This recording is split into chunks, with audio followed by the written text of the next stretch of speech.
At Genevan's Medical Technologies, the 27th floor open plan office hummed with the usual mid-afternoon rhythm, keyboards clacking, phones on silent vibrate, the distant hiss of the espresso machine. In the glass-walled collaboration pod 3B, 3 mid-level managers sat in a tight triangle of resentment. Kyle, marketing ops lead, 38, perpetually auditioning for a VP title, leaned back, arms crossed, voice low. He's not real. Nobody is that good. Bonnie, product strategy, 35, sharpest mind in the room but perpetually overlooked, raised one perfectly arched brow. You mean Daniel Reed? The sainted single dad? Max, finance analyst, 32, the quiet one who always nodded along, snorted softly. Widowed at 31, raises a 6-year-old alone, still shows up early to help the night shift janitor fix the coffee machine when it jams. And he brings Ruby to every family day. Everyone loves him. Kyle's lip curled. Exactly. Saints don't climb to C-suite. He's 2 board votes away from running national expansion. That should have been one of us. Bonnie glanced toward the hallway where Daniel was crouching next to an intern, patiently explaining a dashboard glitch. She lowered her voice. So what's the play? Kyle's eyes glinted. We put him in a situation where kindness stops being convenient. Let's see if Mr. Sunshine cracks. The plan coalesced in under 48 hours. Through a burner dating app profile they created, carefully curated photos of a handsome 30-something man, generic but charming bio, they sent Lena Park an invitation. She was 32, freelance content writer for disability rights and environmental nonprofits, beautiful in an understated way, profoundly deaf since birth, fluent in ASL, excellent lip reader, gentle humor, and most importantly for their purposes, almost never got past the first date. They booked a semi-private booth at Riverside Grill, positioned a tiny wireless button camera inside the floral centerpiece, ordered specially from a discreet online vendor, and tested the feed from Max's phone. Crystal clear. Audio perfect. Endgame, catch Daniel either bolting awkwardly when he realized she was deaf, or fumbling through fake politeness. Either way, enough cringe footage to anonymously post to the company's internal water cooler forum. The board would see the real Daniel. Promotion stalled. Golden boy tarnished.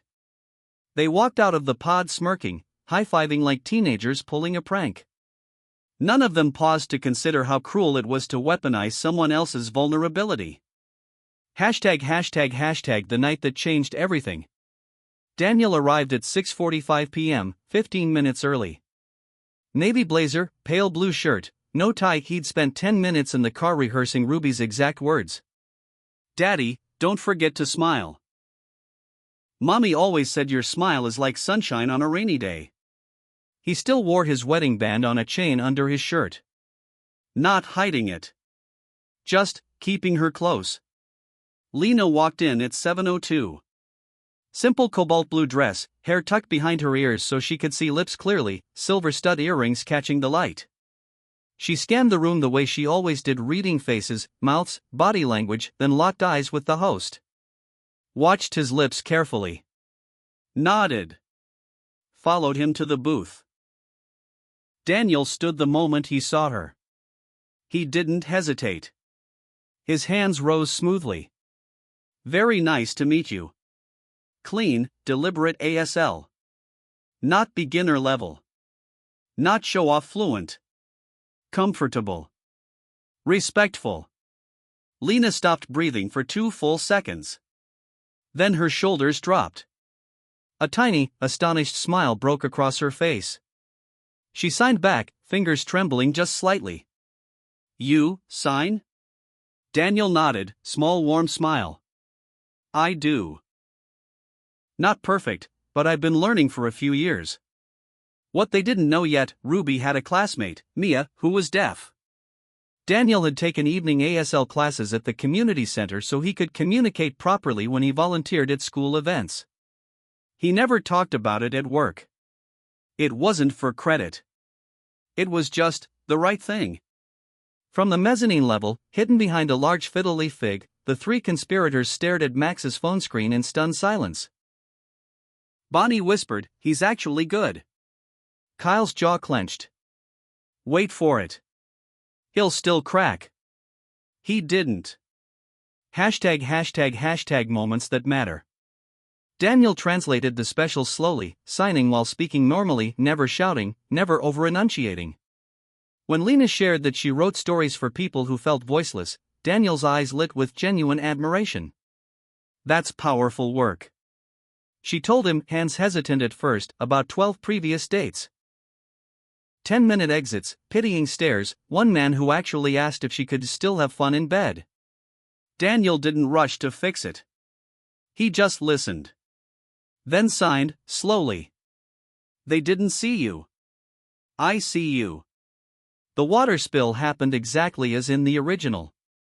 Daniel's response was instinctive, handkerchief from his pocket, gentle blotting, jacket over her shoulders, signed you're okay.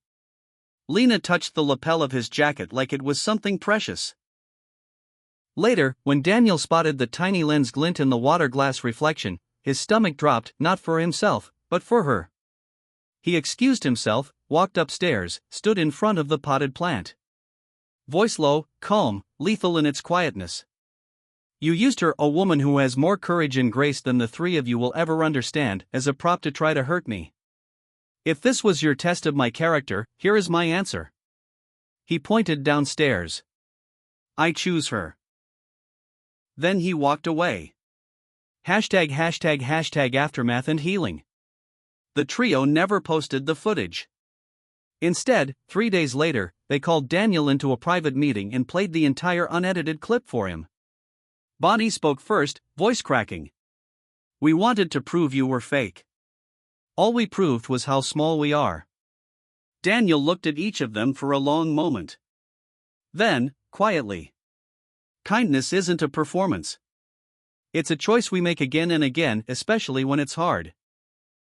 I'm not going to ruin your careers over one ugly decision. But I expect you to do better. Starting now. He left the room without another word. 2 weeks later he was promoted to regional managing director.